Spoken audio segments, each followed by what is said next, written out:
No ar, mais um Revisitando o Placar, uma viagem até o ano de 1983. A gente já foi algumas vezes para 1983 e agora um fato específico, porque nesta semana aí pintou uma goleada histórica do Brasiliense sobre o Interporto no Campeonato Brasileiro na Série D. 10-0 em cima do time de Tocantins e é considerada, né, a maior goleada dos campeonatos brasileiros em todas as séries. Isso porque ultrapassou a goleada de 10-1 do Corinthians sobre o Tiradentes do Piauí. E a gente vai contar um pouquinho dessa história aqui comigo, Flávio Gomes, revisitando o Corinthians. O nosso túnel do tempo tá meio preto e branco. Tá meio revisitando o Corinthians. Não, e ele a chavinha do túnel do tempo, aquela que a gente bota, assim, escolhe um ano e um time. Só para 83 tá travado no Corinthians. Vocês ficam falando, mas as últimas edições do Revisitando é Palmeiras bicampeão, Palmeiras sai do jejum, sempre Facincani mexendo os pauzinhos, né? Sim. Vasco... Não, eu não, jamais. Né? Vasco, o nosso Alan, né, que é torcedor do Vasco, mexendo o pauzinho, o Cezinha também. São Paulo, né, reforços do São Paulo. A gente tem espaço para todo mundo. Claro, Bahia, 88, que essa história da goleada é o que a gente chama no jornalismo de gancho. É o gancho. Né? É um gancho. É um resultado marcante. 10-0 em todas as séries. 10-1, né? Brasileiro. E praticamente... E agora temos assim, supera uma marca dos 10-1 do Corinthians. E uma marca redonda, né? Porque acaba sendo com 40 anos, né? 40 anos depois, exatamente, então 40 anos depois. Até isso para valorizar também essa data. Lembrando que esse jogo, bom, você vai falar do jogo, vamos lá. Mas vamos começar, olha, o jogo foi numa quarta-feira, tá? Dia 9 de fevereiro de 83. Mas a Placar, o Flavinho sempre lembrou que a Placar saía às terças-feiras.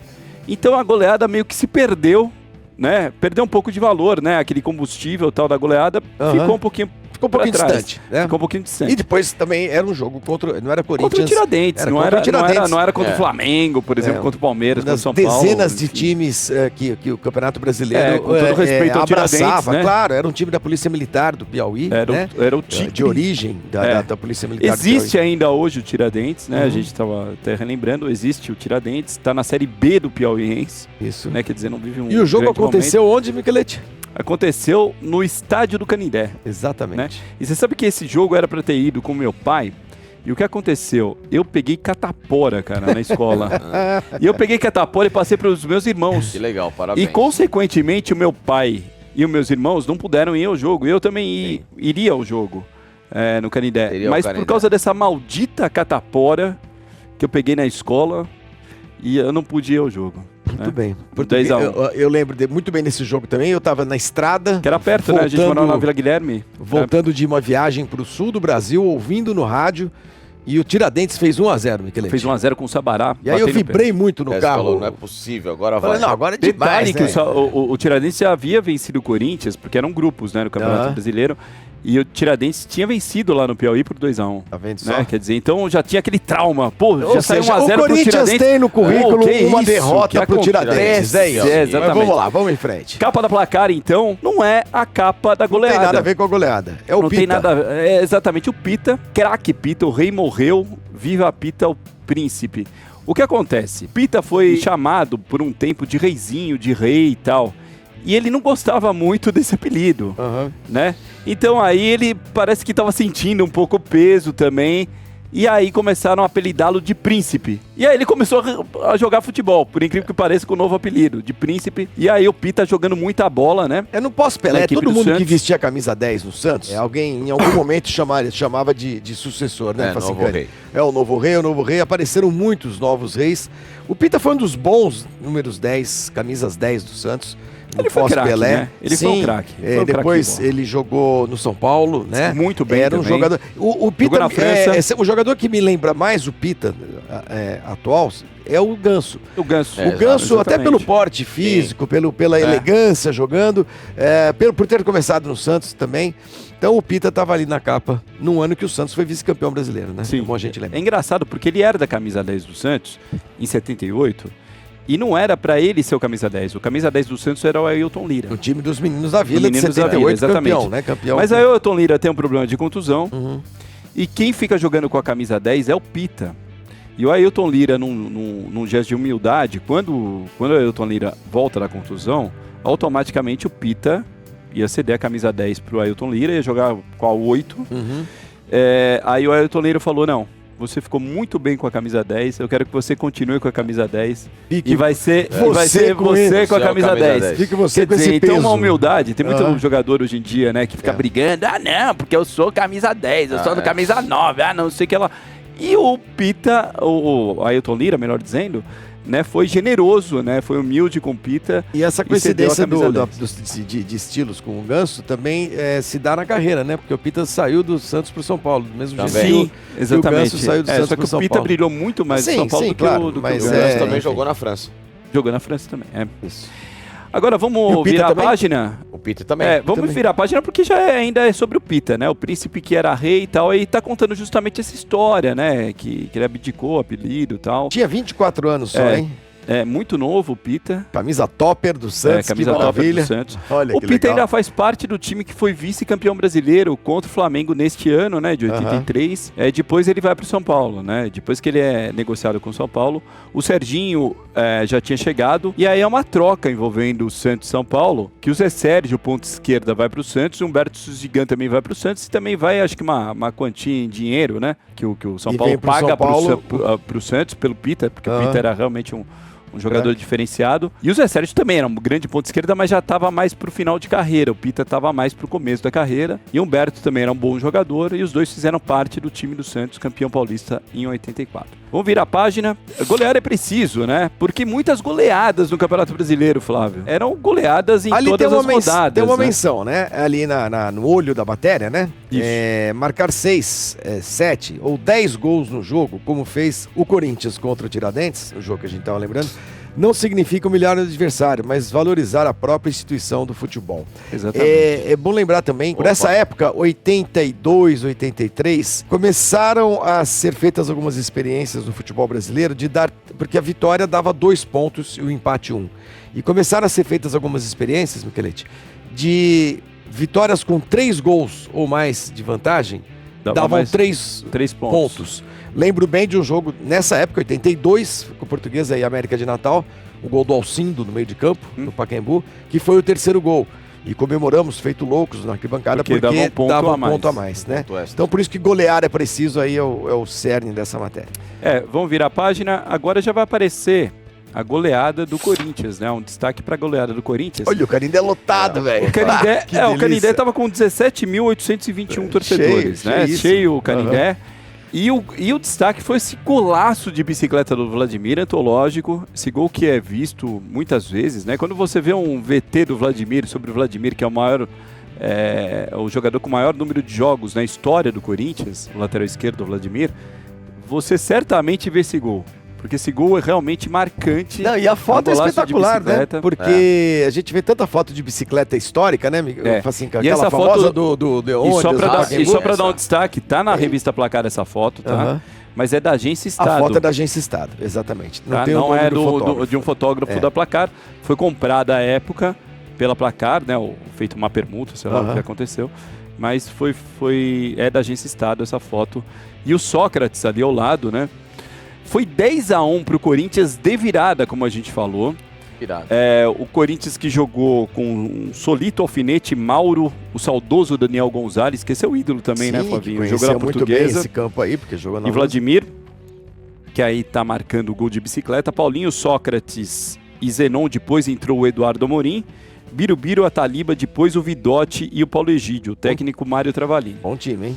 E o Tiradentes com o Neto, goleiro, Valdinar, Baiano, Wagner e Zezé, e depois entrou o Jeová. Mesmo assim, com a entrada do Jeová, viu, Facincani, não teve jeito pro Tiradentes, não fez milagre. Tomando 10, não deu pro Jeová, nem Jeová salvou. Nem ninguém. Zuega, Sabará, Hélio Rocha e depois o Etevaldo, Luiz Sérgio Durval e Janiel. O técnico Albertino de Paula. O Albertino de Paula deve estar desempregado ainda, né? Eu não me lembro, não tenho informação. Não se recuperou do resultado. Espero que ele esteja vivo. Eu não tenho essa informação se ele está vivo ou não, mas espero que ele esteja bem. Sociedade Esportiva Tiradentes, que foi fundada em 30 de junho de 1959 e está na Série B do Campeonato Piauiense. Então, Flávio Gomes, Uma pena, né? Que... Já teve dias melhores. melhores. Era melhor tomar 10, mas se manter na Série A do que tá na Série B. Que era né? a Série A que nem chamava Assim, Série A. né? Né? Qual Falando de goleada 83. assim, histórica, assim, que você mais se lembra em relação ao Palmeiras, assim, que você... positiva, né? O time de 96, por exemplo, ele encaixotava a goleada em cima de todo mundo, né? 7-1 na Ferroviária, Novo Horizontino. O Botafogo de Ribeirão Preto 8-0 lá, né? no Botafogo 8-0, lá, enfim, 6-0 contra o Santos na Vila Belmiro. Essa foi muito marcante, né? Isso foi em 96? Foi 96, o time fez 6-0. Eu não lembrava disso, então 6-0. Tem uma goleada inesperada. Vocês se lembram de alguma goleada inesperada do time de vocês, assim? Falar, puxa, não tava esperando isso e de repente pintou uma goleada. Vou te dar um clássico da história da Portuguesa, que é o 7-2. Né? O 7-2 contra o São Paulo né? em 1998, né? Essa foi a maior que eu vi e no estádio, inclusive. Alguma assim que te surpreendeu, assim? Assim, cara. 6-0. Eu me lembro do 6-0 no Santos, eu me lembro do 4-1 do Palmeiras, né? Aquele, foi um 4-1 pro Palmeiras, né? Que o Palmeiras. No Maracanã em 99, né? O Corinthians estava sobrando, de repente o Palmeiras 4-1, é verdade. Ele abre 3-0 logo em 15 minutos. 15 minutos né? Campeonato Brasileiro, né? Mas o Palmeiras já estava em ritmo de pensar na época no fatídico jogo contra o Manchester United. Mas enfim, são várias, né? E também que tomou, né? O Palmeiras também cansou nesse período. A pior da vitória, quis né? pegar o lado positivo, não quis pegar o negativo. Sim, né? você tem os dois vieses, né, da história. 7-2 do Vitória. A própria final de 93, né? 4-0 no Corinthians, é uma goleada... É que ainda junta, né? A prorrogação também, tem isso também, né? Vamos lá, continuando, páginas da Placar em 1983, fevereiro. O comparativo aí tá as fichas técnicas e justamente tem a ficha técnica do jogo Corinthians. Lembrando que o Campeonato Brasileiro, nesse ano, isso não é invenção da revista, tá, gente? Ele chamava oficialmente Taça de Ouro. Taça de Ouro, Esse era o nome oficial do Campeonato Brasileiro. E a gente vê os times ali, a ficha técnica do Corinthians e Tiradentes. O Flamengo, por exemplo, goleou o Motoclube por 5-1 nesse dia também. Lá no Maranhão. Olha o público. 44 mil pessoas lá no Castelão. Que legal, né? De São Luís. Motoclube. Duelo de rubro-negros, inclusive. Duelo de rubro-negros e o Motoclube que entrou cabecinha no intervalo, mas não adiantou muito, né? Não. Sim, entrou. Mas eu adoro os nomes dos jogadores, né, cara? Porque só tinha jogador com nome e sobrenome se existisse um homônimo no time. Então o Motoclube tinha lá o Tião Dias, porque tinha o Tião Souza. Sim. No mais era o Lutércio, Raimundinho. Olha, né? inclusive tem um jogador lá que tem passagem por um grande time de São Paulo, que é o Newton. O Newton com N-E-W-T-O-N. Ele jogou no São Paulo. Foi? Ele jogou no São Paulo naquele time do Menudos. Ele era muito jovem, ele é contratado. Ele tinha uns 19, 18 anos. E ele é trazido para o São Paulo. Ele vem do Motoclube, mas acaba não vingando tanto e tal. E os mas mesmo assim muito grandes nesses jogos todos que estão nessa página, né? Um jogo lá em Belém, Paysandu perdendo para o Santos, 2-1 com 28 mil pessoas. Porque a gente às vezes ouve o jogo também... foi na Curuzu, né? Alacide Nunes. Imagina, que não cabe. Hoje em dia não cabe em 28 mil pessoas. O Santos, grande time, esse time aí seria vice-campeão brasileiro, gente. Marola, Toninho Oliveira, Joãozinho, Toninho Carlos e Gilberto Sorriso. Dema, Paulo Isidoro e Pita, um belíssimo meio de campo. Camargo, depois entrou o Serginho II. Camargo, que era o Enéas Camargo, que veio da Portuguesa, ele era homônimo do Enéas. Chamava, e aliás, homônimo no nome e no sobrenome. O Enéas famoso, era Enéas Camargo. E esse Camargo era o Enéas Camargo também na Portuguesa, que foi pro Santos depois. Aí Camargo, depois entrou o Serginho II, o Serginho, que é o Serginho Chulapa, e o João Paulo, que é o Papinho da Vila, técnico Formiga. E olha só, a humildade da revista Placar, por um erro técnico, este jogo deixou de ser publicado na edição passada. Exatamente. Então, o tabelão era demais, ficha técnica porque a gente tem deste jogo. A gente tem informações muito precisas, né? E a gente consegue rever o que acontecia no futebol nessa época aí. É muito bacana. Exatamente. Virando a página, mais um momento, 1983, fevereiro. Aí uma das estrelas daquele jogo do Corinthians, o 11 da sorte corintiana, é o Paulo Egídio. O Paulo Egídio ele teve uma passagem rápida pelo Corinthians, mas marcante, cara. E eu não sei exatamente... Ele acaba não ficando no Corinthians muito tempo, ele tem uma queda de rendimento, e o sonho do Corinthians era contratar o Carlos e o Edson da Ponte Preta. Goleiro o Corinthians e tinha um desespero para contratar o Carlos e o Edson, e aí a Ponte Preta meio que exigiu, né, que o Paulo Egídio fosse na transação. E aí o Corinthians acabou cedendo o Paulo Egídio meio a contragosto e tal. Foi o Alfinete e o Paulo Egídio, os dois foram para a Ponte, e o Carlos e o Edson vieram para o Corinthians. nessa troca depois, mas o Paulo Egídio jogou muito bem no Corinthians e brilha no Grêmio. Aliás, o Alfinete e o Paulo Egídio jogam juntos no Corinthians, jogam juntos no Joinville, jogam juntos no Grêmio e no Atlético Mineiro. Lateral direito e ponto esquerdo jogando juntos. Essa página dupla tem 2 detalhes interessantes. Primeiro, as madeixas da Rita, né, que casou-se lá na pequena cidade de Dumont com o Paulo Egídio.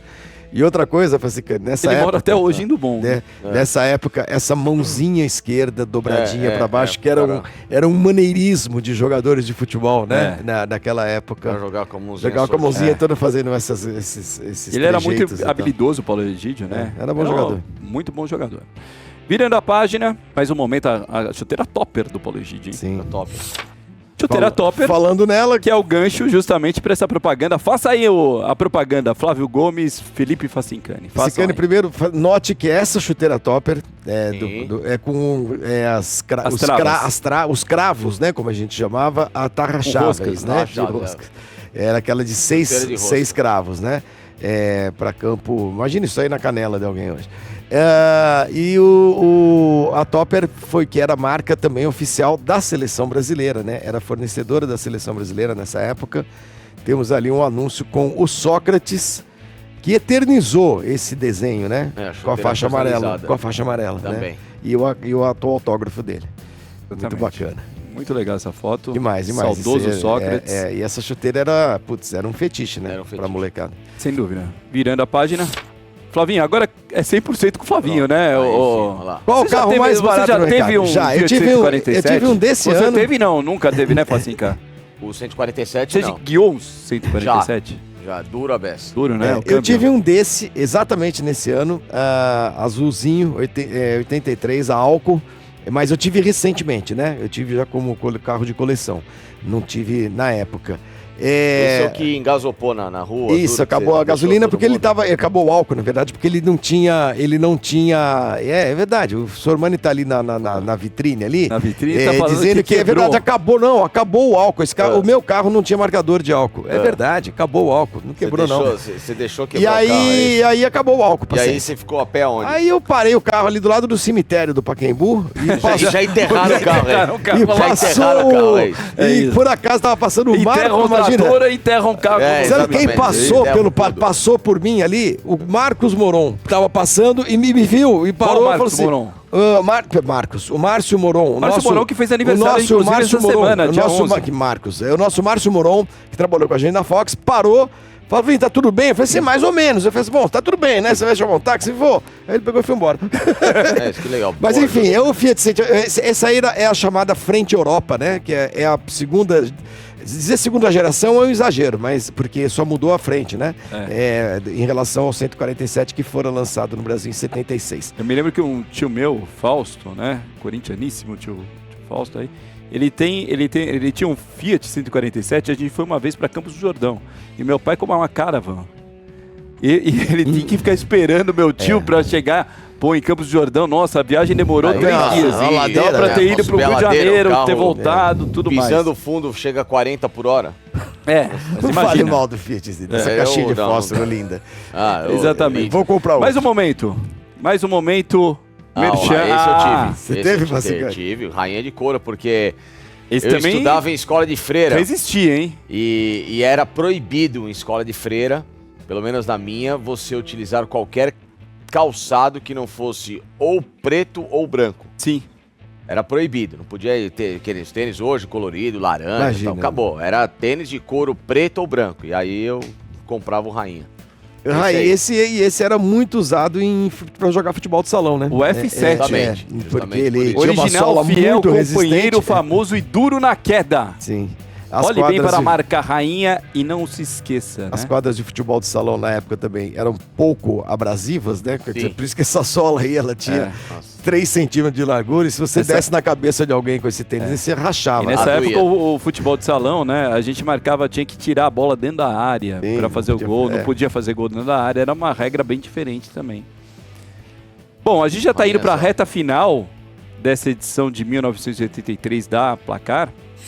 E olha só, as tentações de um goleador, né? Porque o Baltazar era chamado de artilheiro de Deus. Era evangélico? É evangélico, acho que o Baltazar, bom, pra quem não tá achando ele na foto, né? Ele tá de calção azul ali. Ele tá lá no fundo, na dobra da revista, de calção azul no Rio de Janeiro, que ele jogava no Grêmio e foi contratado pelo Flamengo. E o Baltazar tinha a fama de ser um jogador... Bom, fama. Ele era muito religioso, era muito bonzinho, né, Pelete?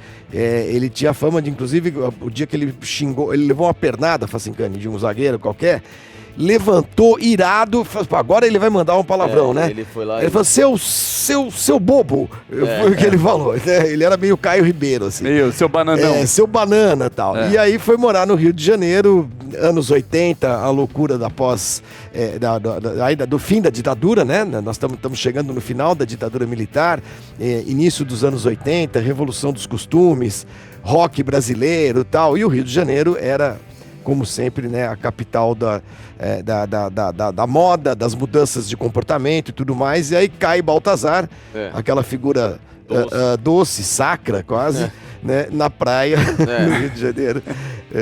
E aí são as tentações de um goleador. Mas ele não caiu em nenhuma, não. O Baltazar que, inclusive, faz gols, né, na reta final do Campeonato Brasileiro, acaba sendo importante. Sim, foi campeão Ele chega para substituir o Nunes, né, porque o Nunes era o grande artilheiro do Flamengo. Baltazar era muito bom jogador. Ele fez o gol do título do Grêmio, né, em 81, e é um golaço, né, contra o São Paulo. Mas é demais, essa matéria é demais. Sim, né? Demais. A foto é espetacular. Né? E o Baltazar teve uma boa passagem. Põe de novo a foto, vamos ver se a gente identifica o fotógrafo, ele teve uma passagem razoável pelo Palmeiras também. Teve também. Também teve. Né? Vamos ver a foto de novo, pelo menos a gente identifica o fotógrafo. Machado. Putz, que pariu. Edélcio Machado. Não, Rodolfo. Rodolfo Machado. Rodolfo Machado. Rodolfo com PH. Ali a gente tá cego, hein? Não, é que tá também fora de foco. E os três usam óculos. Os três usam óculos. A foto é espetacular. Essa é a foto... Pra que será que é essa, hein? Será que é de Ipanema? É de Ipanema, né? Ipanema Leblon ali, né? Sim, não, porque a Barra da Tijuca... Não existia. Em 83 a Barra da Tijuca não existia. Não existia. Ela não existia. Tinha, imagina. Era um terrenão. Era deserto, né? Inclusive a Avenida das Américas era terra. Não existia. Tinha o autódromo de Jacarepaguá e tinha o Jardim Era muito distante, né, o autódromo, né? Por que foi construído o autódromo lá, você sabe, Flávio? Justamente por ser distante, né? Porque por ser o tipo de terreno. E é uma pena terem acabado com o autódromo, né? É uma pena. Claro que hoje está lá o Parque Olímpico. Não é porque a gente gosta de ver automobilismo, mas é legal, né? Poderiam ter feito de uma outra. O autódromo era um autódromo histórico, né? O autódromo de Jacarepaguá foi o único do mundo que recebeu, no mesmo local, provas da Indy, da MotoGP e da Fórmula 1, né? A gente morava ali perto, inclusive, né? Muito legal no Rio de Janeiro. Em Oval. Bom, gente, ficamos por aqui. Essa edição de 83 foi rapidinho. Eu gostei do Baltazar. Gostei. A foto do Baltazar. Eu gostei de todos, principalmente a goleada do Corinthians 10 Valeu, Mica. Até a próxima. Com muitos erros de arbitragem. 10-1 erros de arbitragem. Aí você fala assim, o árbitro tem papel decisivo. Eu acho que essa vitória do Corinthians. Vamos dar uma olhada que ninguém toma 10 assim de sopetão. Teve muito que fez 1-0. Fez 1-0, virou. Ganhou um jogo de virada. Foi um jogo difícil. Tiradentes não era isso aí pra tomar 10, não. Assim, não era time pra tomar 10. Um placar estranho. Não condiz com a realidade da partida, né? Exatamente. É isso aí, gente. Valeu. Até a próxima semana. E deixe seu like aqui. Não esqueça de deixar o seu like aqui no Revisitando o Placar. E também dê a sua sugestão para outras edições do Revisitando o Placar. Um abração. Até a próxima. Tchau. Roubaram nada. Nossa, roubaram nada. Coitadinhas. Roubaram nada. Que isso? Coitadinhas. Para com isso. Coitadinho. Pô,